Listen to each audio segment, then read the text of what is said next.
Hello students.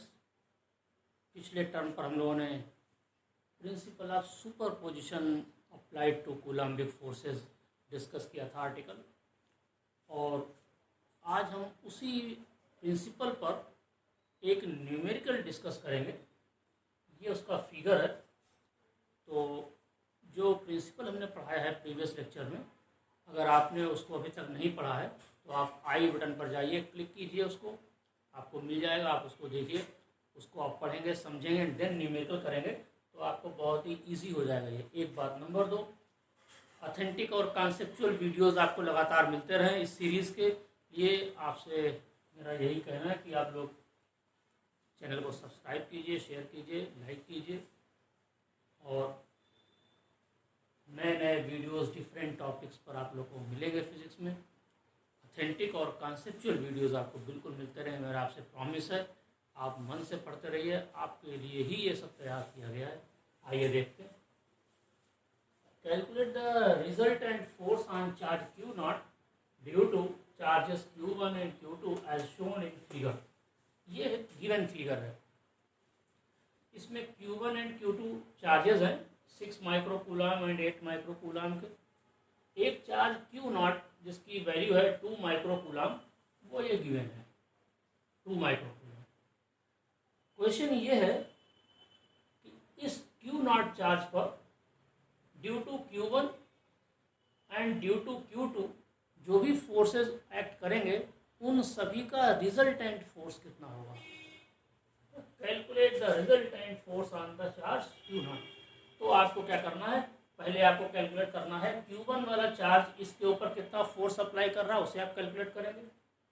फिर Q2 वाला charge इस पर कितना फोर्स अप्लाई कर रहा है, उसे आप कैलकुलेट करेंगे। तो दो फोर्सेज इसके ऊपर आ जाएंगे। अब दो फोर्सेज तो आ गए, अब उनका रिजल्टेंट आपको कैलकुलेट करना है। तो रिजल्टेंट कैलकुलेट करने के लिए फिर आपको मैकेनिक्स का वेक्टर का कोई फार्मूला यूज़ करना पड़ेगा। आपको बताएंगे कौन सा फार्मूला यूज़ करना है। तो आई थिंक क्या प्रॉब्लम है आप समझ चुके होंगे। इन दोनों से इसके ऊपर टोटल फोर्स कितना रहेगा। टोटल फोर्स, नेट फोर्स या रिजल्टेंट फोर्स एक ही चीज़ है। आइए देखते हैं। इससे इस पर जो फोर्स लगेगा, आपको मैंने प्रीवियस लेक्चर में बताया था, कूलम्बिक फोर्स हमेशा उस लाइन के अलांग एक्ट करता है जो लाइन चार्जेस को कनेक्ट करती है। तो Q नॉट और Q1 चार्ज को कनेक्ट करने वाली लाइन ये है, और ये डिस्टेंस है 2 मीटर। तो इसी लाइन के अलांग चार्ज Q नॉट पर फोर्स एक्ट करेगा ड्यू टू दिस Q1। तो ये पॉजिटिव है, ये पॉजिटिव है, तो चार्ज पर फोर्स इस पर कैसा लगेगा, लाइक चार्जेस होगा। लाइक चार्जेस का मीनिंग रिपल्सिव फोर्स। तो रिपल्सिव फोर्स का मतलब अलांग दिस लाइन आउटवर्ड। तो इसी लाइन को आप आगे बढ़ा देंगे और ये आपका हो गया। इसको हम क्या बोलेंगे, F0 force on charge Q nought due to charge Q1। तो ये बोलते हैं इसको इस तरीके से। सिमिलरली ये वाला इस पर अप्लाई करेगा, ये पॉजिटिव है, ये पॉजिटिव है, लाइट चार्जेस हैं, तो रिपल्सिव फोर्स इसके ऊपर एक्ट करेगा। तो वो भी इसी लाइन के अलांग जो 2 मीटर डिस्टेंस पर है, इसी लाइन के अलांग आउटवर्ड एक्ट करेगा। ये चार्ज ग्रेटर है इसके कंपेरिजन में, तो इससे इस पर फोर्स थोड़ा ग्रेटर लगेगा। तो हम अगर ये वाला 6 से ये हमने लेंथ ली है, तो इससे थोड़ी ग्रेटर लेंथ को हम लेकर के दिखाएंगे, तो ज़्यादा प्रोपोर्शनेट उसका फिगर बन जाएगा। ये देखते हैं, इसको थोड़ा सा रफ कर देते हैं। अब इसके आगे थोड़ा सा इसमें this is F0 force on Q nought, तो F nought due to charge Q2, तो आप लिख देंगे 2। अब आपके पास F01 और F02 ये दो फोर्सेस हमने शो कर दिए हैं। अभी इनकी वैल्यू कैलकुलेट करेंगे, एंड अब इन दोनों का रिजल्टेंट आपको फाइंड करना है। तो रिजल्टेंट फाइंड करने के 3 मेथड्स होते हैं यहाँ पर। एक तो होता है ये दोनों फोर्सेस जो है वो वेक्टर क्वांटिटीज हैं। तो एक तो होता है कि यहाँ पर आप वेक्टर के ग्राफिकल मेथड को फॉलो कर लें आप, तो ग्राफिकल मेथड से इसको निकाल सकते हैं इन सब का रिजल्टेंट, बट हम उसको नहीं फॉलो करेंगे। दूसरा मेथड क्या होता है कि एनालिटिकल यानी कि पैरेललोग्राम ला मेथड। एक पैरेललोग्राम बना लेंगे इसका जैसे ये,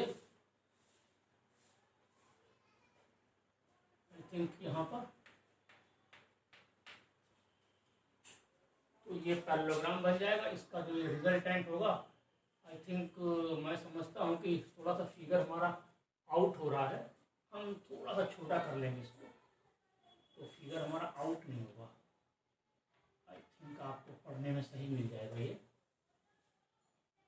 हमने इसको मान लिया, ठीक है।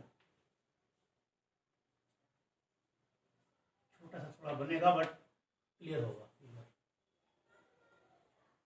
ये हमने पैरेललोग्राम जनरेट कर लिया और इसका जो रिजल्टेंट है वो ये होगा।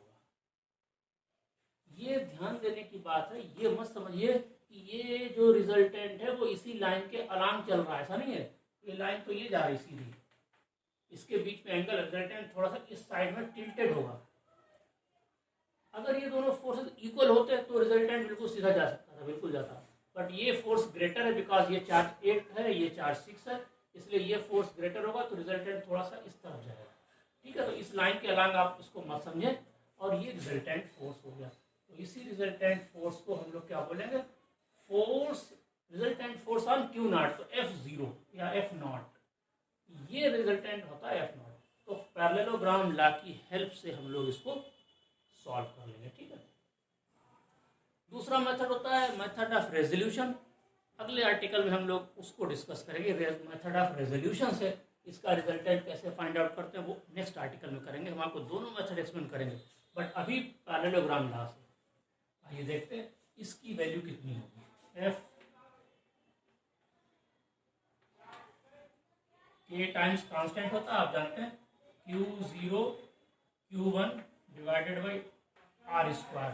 R क्या है, ये डिस्टेंस, हमने इसको R मान लिया। ये डिस्टेंस जो यहाँ से आता है this is again R equal to this. तो जस्ट कि हम इसको ऐसे रखेंगे, Q0 is 2 into 10⁻⁻6। Q0 micro है तो माइक्रो का मीनिंग 10⁻⁻6। Q1 है 6, तो 6 10⁻⁻6 and divided by R square. R is 2 metre, तो इसका स्क्वायर होगा 2 को, स्क्वायर ऑफ 2 मीन्स 4, तो जस्ट यू कैन से स्क्वायर ऑफ 2, ऐसे कर सकते हैं, ठीक है। तो हमारे पास जो आंसर आएगा वो देखिए क्या होगा, 2 इंटू 6 होता है 12 डिवाइडेड बाई 4, तो कैंसिल करेंगे तो 3 आ जाएगा। 3 इंटू 10⁻⁻6 माइनस 12 न्यूटन।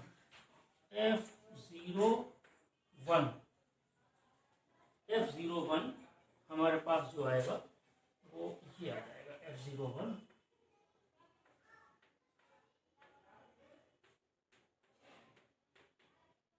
इसको लिखने का तरीका ये होता है। नेक्स्ट, अब इसको निकालेंगे F02 ड्यू टू दिस, तो ये कितना हो जाएगा, F02। हम यहाँ पर ये फार्मूला यूज नहीं करेंगे, हम डायरेक्टली लिखेंगे K times this into this charge, so 2 into 10⁻⁻6, 8 into 10⁻⁻6 divided by square of this distance 2 metre, तो इसका स्क्वायर होगा 2 स्क्वायर। ये हो जाएगा 2 टू द 4, 8 इंटू 2 16, तो 16 से 4 से डिवाइड करें तो आएगा 4। तो यहाँ आपको मिलेगा K times 4 into 10⁻⁻6 minus 12 Newton, okay. तो आपको मिल गया F02।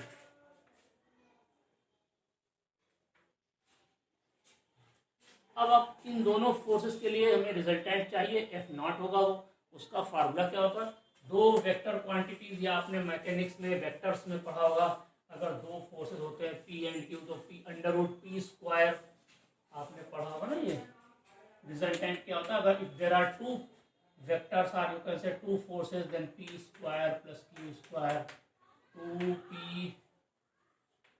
Q cos theta is the angle between P and Q, okay. तो इसी बेसिस पर हम इसको सेट करेंगे। हमारा जो P है ये हमारा F1 हो जाएगा, Q ये वाला हो जाएगा, जस्ट यू से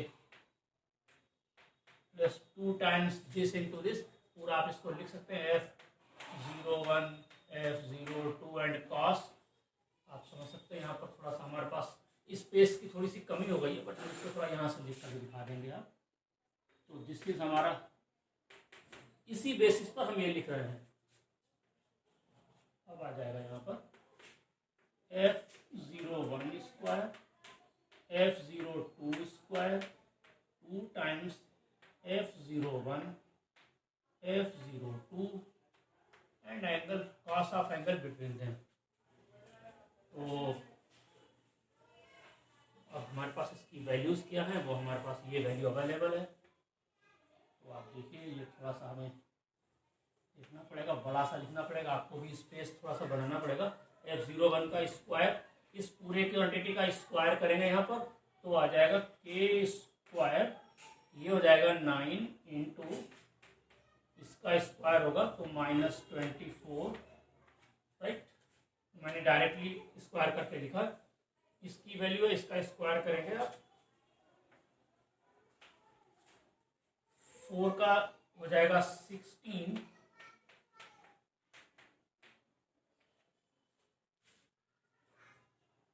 प्लस 2 टाइम्स ये फोर्स और ये फोर्स दोनों का जो प्रोडक्ट है वो लिख लेंगे, हम डायरेक्ट लिखे देते हैं।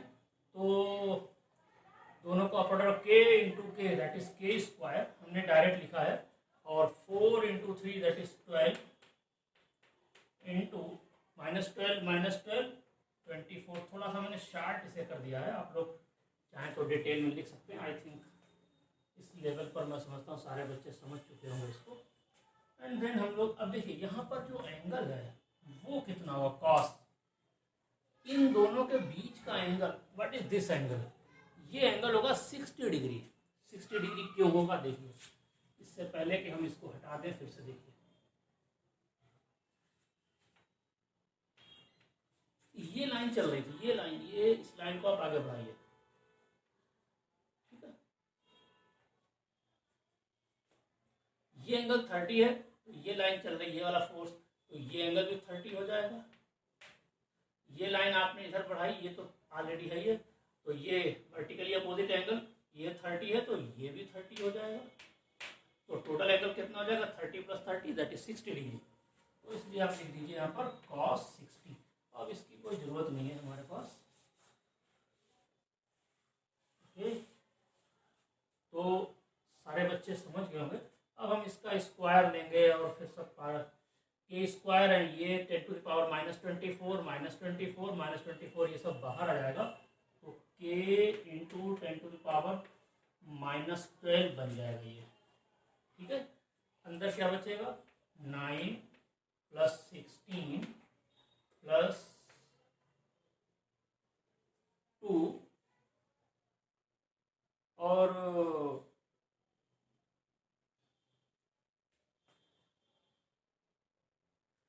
इंटू 12 भी आ जाएगा, इंटू 12, क्योंकि हमने लिखा था F1 F2, तो ये प्रोडक्ट भी इनका ले लिया था हम लोगों ने। तो जस्ट ये 9 + 16 2 इंटू 12 दैट इज 24, और cos 60 होता है sin 30 दैट इज 1/2, इस तरीके से। तो अब हम लोग क्या करेंगे, इसकी वैल्यू, ए की वैल्यू होती है 9 into 10 to the power 9 into 10 to the power -12, and then this is 16, ये 2 से ये 2 कैंसिल हो जाएगा, 25 एंड 10, तो 35 to 37,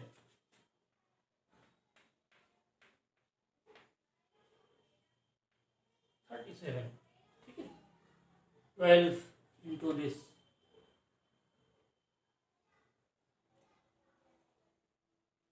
37 का 6.01 अप्रॉक्सीमेटली इस तरीके से आंसर आएगा। तो आई थिंक अब इसको यहाँ पर लिख लेते हैं, यहाँ पर हम लोग आ गए, ठीक है। दिस गिव्स यू F0, तो 9 तो ये हो जाएगा 9 इंटू 10 टू द पावर -3, और ये अप्रॉक्सीमेटली 36, तो ये 37, तो I think suppose this is nearly, हमने मान लिया 6.01 अप्रॉक्सीमेटली होगा। एग्जैक्ट आप चाहें तो कैलकुलेट करके देख लें, हमने just in order to explain the method हमने इसकी अप्रॉक्सीमेट वैल्यू ये मान ली, ठीक है, अब इसे मल्टीप्लाई कर दें 9 0, ठीक है, इंटू -3, तो ये Newton, this is F0, this is the required force. जो रिजल्टेंट फोर्स इसके ऊपर एक्ट करेगा वो कितना होगा, ये फोर्स होगा 54.01। और मैंने आपको एक्सप्लेन किया था वो कैसे शो करते हैं। इस पैरेललोग्राम आपको आप एक पैरेललोग्राम बनाएंगे ये, और इस पैरेललोग्राम का जो रिजल्टेंट है बेसिकली वही रिजल्टेंट है ये F0, जो कि इस वर्टिकल लाइन से एक सर्टेन एंगल पर है। ओके, तो कैसा लगा ये लेक्चर आप मुझे बताइए कमेंट करके। मैंने पूरी कोशिश की आपको बहुत ही बेसिक मेथड से एक्सप्लेन करने की। कल हम दूसरा मेथड एक्सप्लेन करेंगे आपको, कि दूसरे मेथड जिसको बोलते हैं मेथड ऑफ रेजोल्यूशन, उसकी हेल्प से कैसे इस पर फोर्स कैलकुलेट करेंगे, रिजल्टेंट फोर्स। आज के लिए इतना ही। Okay, all the best.